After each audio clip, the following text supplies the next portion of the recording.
નમસ્કાર દોસ્તો, વિડીયોમાં ફરી એક વખત તમારું સ્વાગત કરું છું।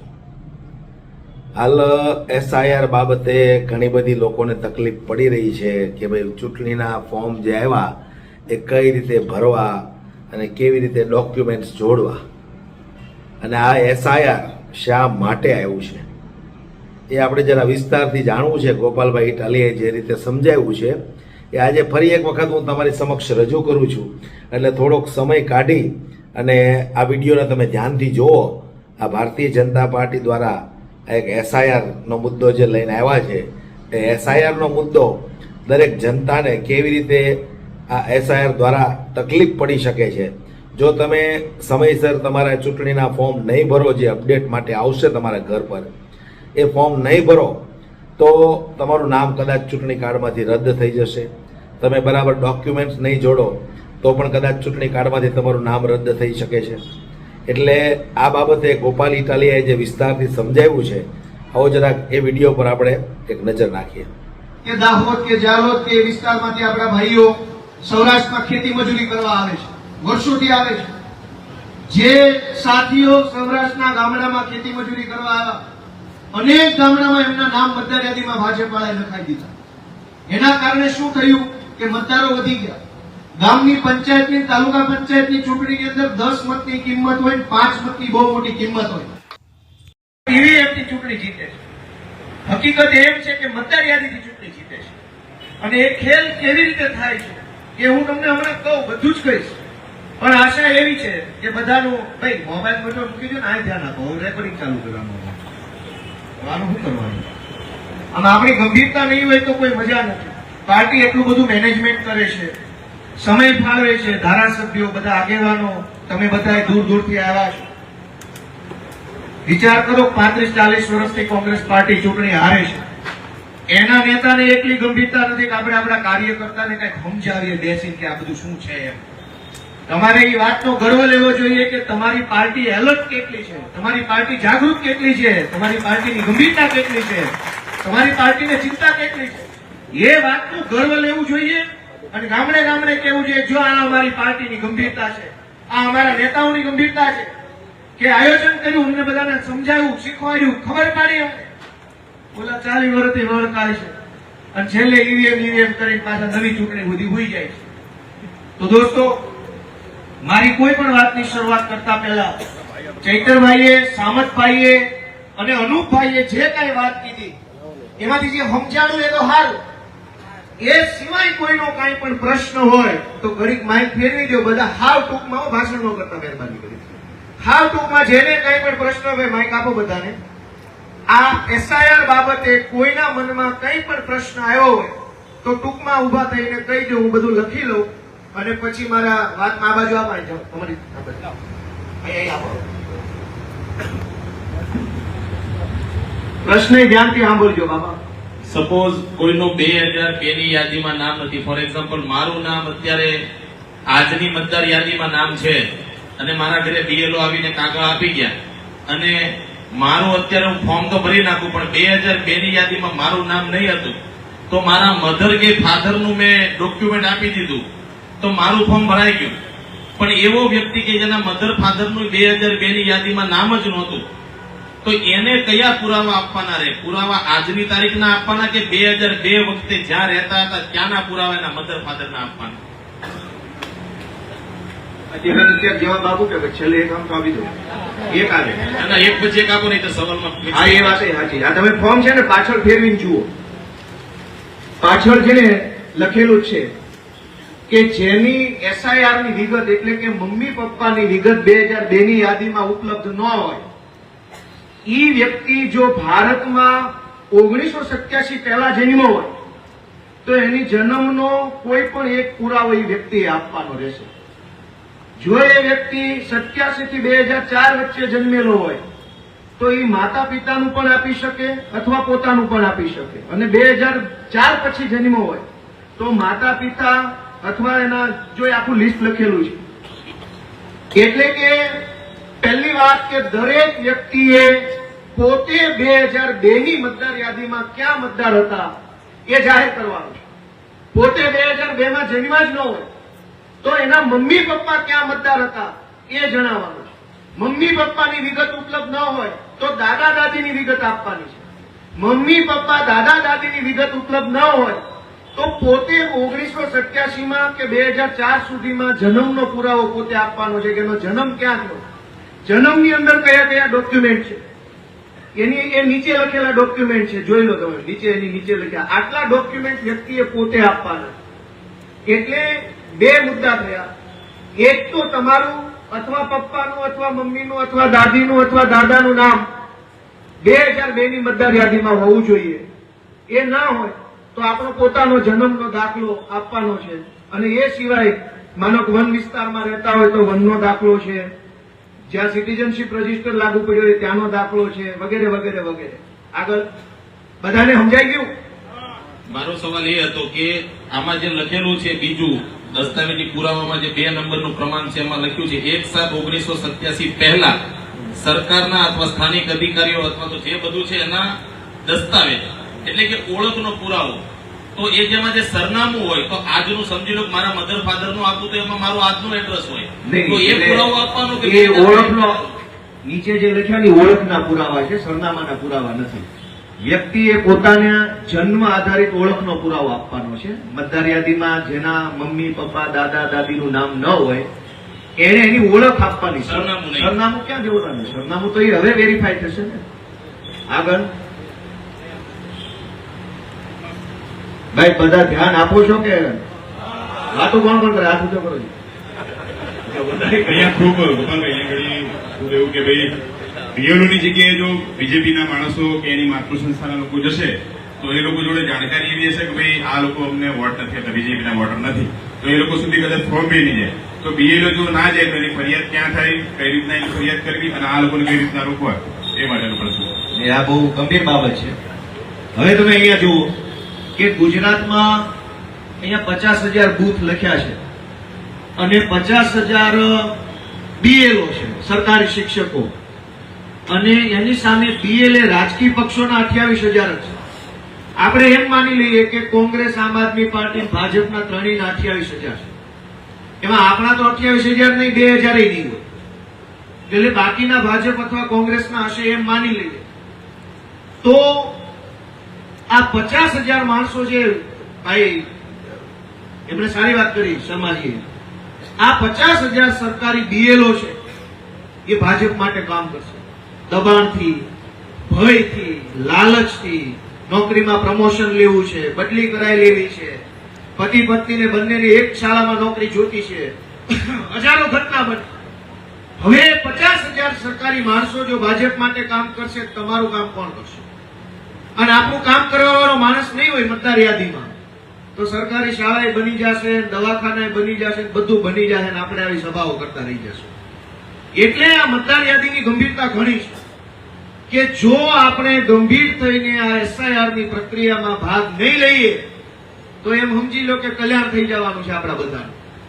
છૂટી છવાઈ નાની મોટી ચૂંટણી હો હોબાળો માહોલના કારણે જીતી જઈએ, પણ આયોજનબદ્ધ રીતે, વેલ પ્લાન્ડ રીતે, વેલ ઓર્ગેનાઇઝ રીતે જો સરકાર બનાવવાનું કામ કરવું હોય તો આ મતદાર યાદીમાં ધ્યાન આપવું પડશે. દરેક રાજકીય પક્ષના બીએલએ ને રોજના 50 ફોર્મ સબમિટ કરાવવાની સત્તા છે. ભાજપ વાળો રોજના 50 સબમિટ કરાવી દેશે. ભાજપને મત આપવા વાળા માણસોના ફોર્મ આવી જશે, તમને મત આપવા વાળા ફોર્મ કોણ સબમિટ કરાવશે? રાકેશભાઈનો પ્રશ્ન એ છે કે એક મહોલ્લામાં 300 લોકો આમ આદમી પાર્ટીને મત આપે છે. એ ગરીબ વર્ગના છે, મજૂરી કરતા વર્ગના છે. એમને ખબર જ નથી કે આવું એસઆઈઆર ને ડેસઆઈઆર ને ફોર્મ ભરવાનું, ના આપવાનું, તે આપવાનું. આપણી પાસે બીએલએ નથી.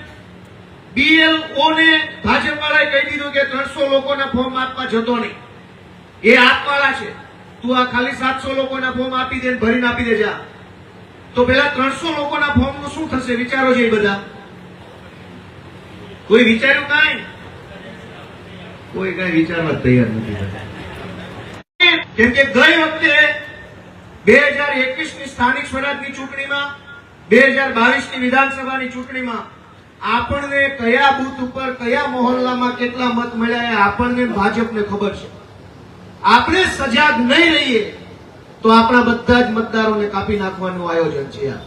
એટલે ગઈ વખતે જે 14 લાખ મત મળ્યા એ 14 લાખ માંથી 45 લાખ 42 લાખ આપણને 42-45 લાખ જે મત મળ્યા એ સમજી લેજો 10-12 લાખ કરી નાખવાનું આયોજન છે. વાત સમજાય છે બધાને કે નહીં?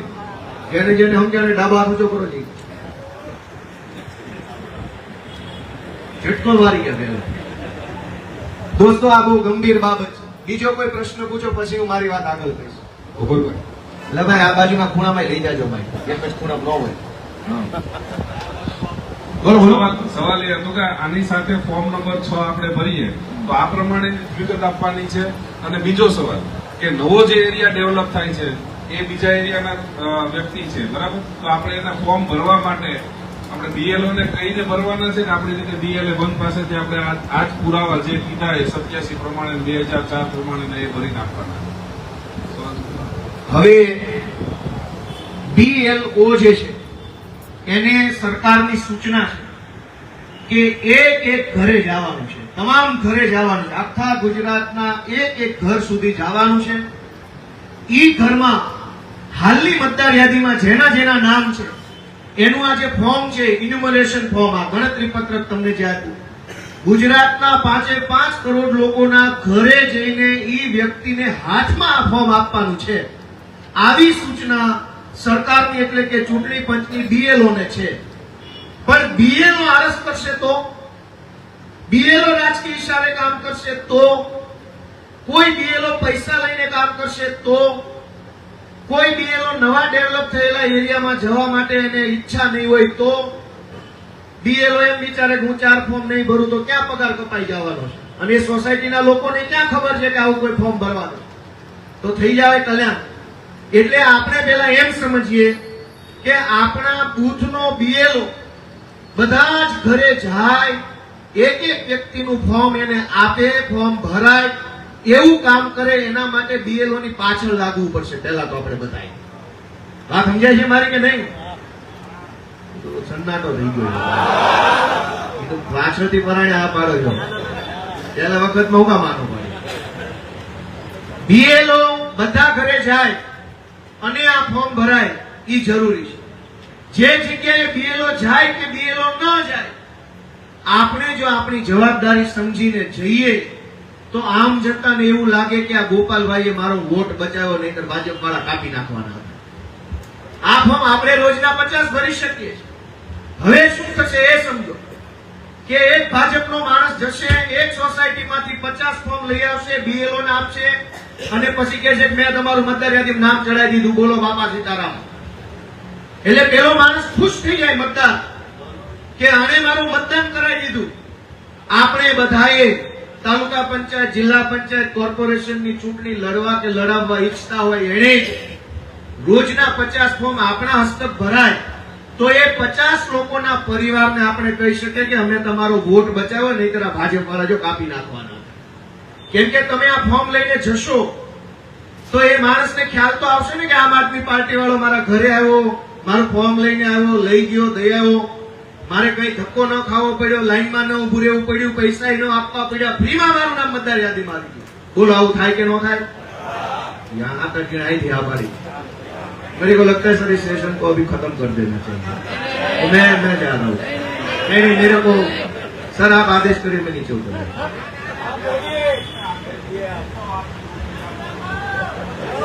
सर आप अनुमति दीजिए, मैं चला जाता हूँ. नहीं તમારો રસ ન હોય તો મને સંકોચ થાય છે, અંદરથી શરમ આવે છે. તમને રસ ન હોય કેમ કહ્યું? ભાઈ રસ કોને કોને? હાથ ઊંચો કરો ડાબો. તો આ જે ગણતરી ફોર્મ છે એ ગણતરી ફોર્મમાં એક બીજી સમસ્યા છે, તમે ધ્યાન નહીં આપો. ધારો કે BLO 1000 ઘરે ગયો, 1000 વ્યક્તિને હાથો હાથ આ ફોર્મ આપી દીધું, આખા બૂથમાં તમામ વ્યક્તિને ફોર્મ આપ્યું, તમામ વ્યક્તિએ ફોર્મ ભર્યું, તમામ વ્યક્તિએ BLO ને ફોર્મ પાછું આપ્યું. પણ પાછું આપ્યું, 1000 ફોર્મ પાછા આવ્યા, એ પછી BLO ને ભાજપનો એક માણસ મળ્યો અને ધાક ધમકી અથવા પ્રમોશનનું કે કંઈ પણ લોભ લાલચ આપી અને કીધું કે આ 200 ફોર્મ છે ને ગાયબ કરી દે. તો BLO એ 200 ફોર્મ ઉઠાવી ડસ્ટબિનમાં નાખી દીધા. અને 800 ફોર્મની એન્ટ્રી કરી નાખી અને 200 ફોર્મમાં એવું ઓનલાઈન બતાવી દીધું કે મેં આપ્યા છે પણ એને મને પાછા નથી આપ્યા. તો આનો શું રસ્તો? આ સમજાય છે બધાને? હવે કઈ સમજાણી એવું લાગે? બધાને વાત સમજાણી કે કઈ રીતે કાંડ થઈ શકે આમાં?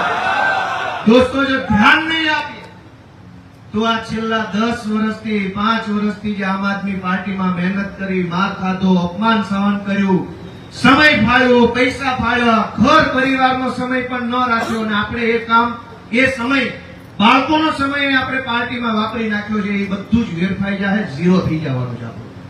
તમે બધાએ તમારા પત્નીને સમય નહીં આપ્યો હોય, બાળકોને નહીં આપ્યો હોય, મા બાપને નહીં આપ્યો હોય, ઘરે કોઈ બીમાર હશે તો એને કીધું હશે કે કાકા બાપાને હોપી દીધું હશે, કીધું હશે હું પાર્ટી મીટિંગમાં જઈને આવું. આટલું બધું કામ કર્યા પછી એ કામ ઝીરો થઈ જવું જોઈએ કે 100 થઈ જવું જોઈએ? ઝીરો તો છે જ. 100 કરવું હોય તો એક વ્યક્તિએ આગળ આવવાનું છે. એક વ્યક્તિ આગળ આવશે એટલે 100, બીજો આવશે 100. દોસ્તો, આ મતદાર યાદીનો ખેલ દિલ્હીની ચૂંટણીની અંદર એ થયો. ચૂંટણી પંચે એક તરફી કામ કર્યું અને દરેક વિધાનસભામાં 10 થી 15,000 મતનો ખેલ કરી નાખ્યો. એના કારણે દિલ્હીમાં આપણી સરકાર હારી ગઈ. હરિયાણાની અંદર, મહારાષ્ટ્રની અંદર આ મતદાર યાદીનો ખેલ અને એ ખેલ એક્સપોઝ થઈ. એટલે આને તમે બહુ લાઇટલી ન લે. આગળ પ્રશ્ન પૂછો. ગોપાલભાઈ, આ બાજુ. ગોપાલભાઈ, મારે એક પ્રશ્ન. હા, બોલો બોલો, વિજયભાઈ બોલો. હા, હવે આપણે અત્યાર સુધી એવું સમજ્યા કે આપણે બીએલઓ જેટલા છે સરકારી અધિકારીઓ એ જ હશે અને એમને મદદ કરવા દરેક પાર્ટીના બીએલએ એમને મદદ કરશે. હવે એ જ ઘરે દરેક પાર્ટીના 3 વ્યક્તિઓ જશે તો આ તો બધો બહુ કેઓસ નહીં ઉભો થાય? કેઓસ ક્યાંથી થાય? 28,000 જ છે. પણ ક્યાંથી? સપોઝ આપણે પણ જઈએ છીએ ને એ લોકો પણ જાય છે, પણ છે જ નહીં તો જશે ક્યાંથી? હવે તો બધા સિરિયસ થયા ને. ભાજપનો માણસ હજુ તો એવું લાગે છે સિરિયસ નહીં. હજુ તો અહીંયા ક્યાં એટલી સિરિયસનેસ છે? એ કોઈ ચિંતાનો વિષય નથી. 28,000 જ છે. ક્યાંય કેવસ નહીં થાય. સપોઝ અમદાવાદમાં અમારી સોસાયટીમાં ભાજપનો માણસ એ ફોર્મ ભરવા ગયો અને હું પણ ગયો તો કયા ફોર્મને એક તો મને લાગે છે મતદાર યાદી. નહીં, એમાં બીજો એંગલ છે. હા, એ પરિવાર આમ આદમી પાર્ટીને પસંદ કરતો હશે તો તમારી પાસે કામ કરાવશે, નહીં કરતો પેલા પાસે કામ કરાવશે. એનાથી તો ખબર પડી જાય કે આ કોણ ક્યાં મત આપવાનો છે. કેવસ નહીં થાય. ઓકે. આગળ વધારો. ક્યાં આગળ વધારો. જલ્દી કરજો.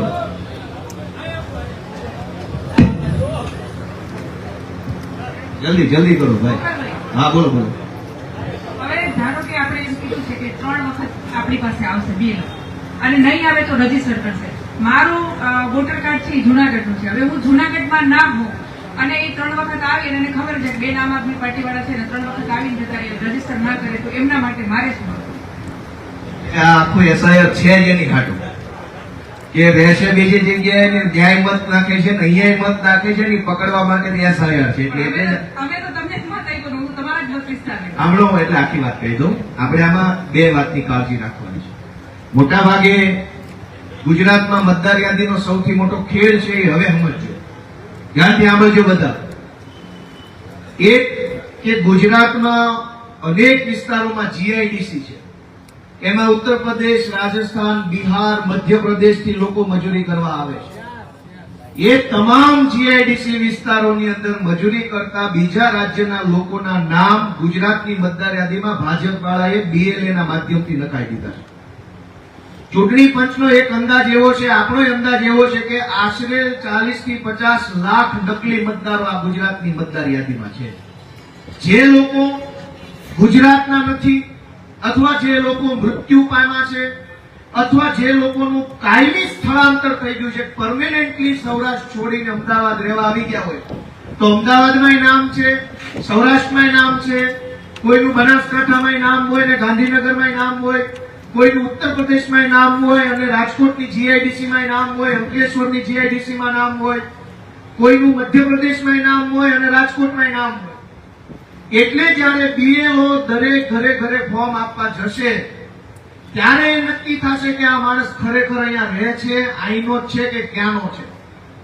અને એવી રીતે જો આપણે એલર્ટ નહીં રહીએ, હવે તમે સમજો કે અહીંયા ગુજરાતભરમાંથી આવેલા કાર્યકર્તા તમારા વિસ્તારમાં જ્યાં ઇન્ડસ્ટ્રીયલ એરિયા છે, જ્યાં બીજા રાજ્યના લોકો આવીને બિનકાયમી રીતે જે પરમેનન્ટ 100% અહીંયા રહેવા વહી આવ્યા છે કેદીઓથી એ બરાબર છે, પણ જે પરમેનન્ટ નથી આવ્યા, અહીંયા ભાડે રહે છે, તહેવારોમાં ઘરે જાય છે, પરમેનન્ટ પાછા જતા રહેવાના છે, એ લોકો જે વિસ્તારોમાં રહે છે એમાં તમે ખાસ માર્ક કરજો કે 2022ની વિધાનસભાની ચૂંટણીમાં આમ આદમી પાર્ટીની જે મજબૂત સીટો હતી કે જ્યાં આમ આદમી પાર્ટી બીજા નંબરે રહી અને 5-10 હજાર વોટથી પાર્ટી હારી ગઈ, એ વિસ્તારોમાં જ્યાં જ્યાં ઇન્ડસ્ટ્રીયલ એરિયાના બૂથ હતા એ બૂથમાં ભાજપને 70% મત મળ્યા. કેવી રીતે મળ્યા? એક કે મજૂરી કરવા આવેલા લોકોના નામ મતદાર યાદીમાં હતા, એને કંપનીના માધ્યમથી પ્રેશર આપવામાં આવ્યું તમારા બધા મજૂરોને કહી આવો કે ભાજપનો મત આપી આવો, અને જે મજૂરો હાજર નહોતા એના નામના બટન તો ભાજપ વાળાને દબાવતા ભાવે જ છે. મારી વાત સમજાણી ન સમજાણી? એટલે તમારે તમારો મત જ્યાં રાખવો હોય, હવે જયલબેનના પ્રશ્ન જવાબ કે બીએલઓ ઘરે ઘરે તો આવશે પણ આ ફોર્મ ઓનલાઈન ભરી શકાશે, એટલે કે તમે અમદાવાદમાં બેઠા બેઠા તમારા જૂનાગઢના સરનામાનું ફોર્મ ઓનલાઈન ભરી શકશો. એ ઓનલાઈન ફોર્મમાં વળી પાછી તમારી પોતાની 2002ની વિગત અથવા મમ્મી પપ્પા અથવા દાદા દાદી અથવા જે સિસ્ટમ છે એવું ઓનલાઈન ભરી દેશો તો તમારો મત ગામડે કન્ફર્મ થઈ જશે, પછી અહીંયા નહીં થાય. એટલે અનેક જગ્યાએ ભાજપના માણસોએ ડબલ વોટિંગમાં નામ લખાવ્યા. હું તમને સૌરાષ્ટ્રનો દાખલો આપું, અનેક જગ્યાએ એવું થયું છે કે આપણે પંચમહાલ કે દાહોદ કે જાલોદ કે વિસ્તારમાંથી આપણા ભાઈઓ સૌરાષ્ટ્રમાં ખેતી મજૂરી કરવા આવે છે, વર્ષોથી આવે છે. જે સાથીઓ સૌરાષ્ટ્રના ગામડામાં ખેતી મજૂરી કરવા આવ્યા, અનેક ગામડામાં એમના નામ મતદાર યાદીમાં ભાજપ વાળાએ લખાઈ દીધા. એના કારણે શું થયું કે મતદારો વધી ગયા. ગામની પંચાયતની તાલુકા પંચાયતની ચૂંટણીની અંદર 10 મતની કિંમત હોય, 5 મતની બહુ મોટી કિંમત હોય. હવે ગામમાં મજૂરી કરવા આવેલા 50 લોકોના નામ મતદાર યાદીમાં નાખી દો એટલે 50 મતદારો છે, ભાગ્ય રાખ્યું હોય એ શેઠિયો જેમ કે એના મત ઓલાના પડી જાય. હવે એ માણસ અત્યારે શું થાય છે કે નામ નાખ્યા એના કારણે અનેક ગામડામાં એસટી અનામત સીટો આવવા લાગી અને હવે ઉમેદવાર કોઈ પાર્ટી નથી મળતા, કેમ કે પહેલા તો એમના ઘરે વતનમાં જતા, 4 વખત નોટિફિકેશન બહાર પાડે, ચૂંટણીમાં ફોર્મ નથી ભરાતા, સીટો ખાલી રહે છે તાલુકા પંચાયતની, સરપંચની. મારી વાત સાચી છે ખોટી? કોઈ ખ્યાલ છે? આ મતદાર યાદીનો ખેલ રોકવામાં જો આપણે બધા નિષ્ફળ ગયા તો આપણે આ 10 વર્ષ સુધી પાર્ટીને જે સમય આપ્યો ને સમય 0 થઈ જવાનો છે. આપણું કાંઈ લેખે નથી લાગવાનું.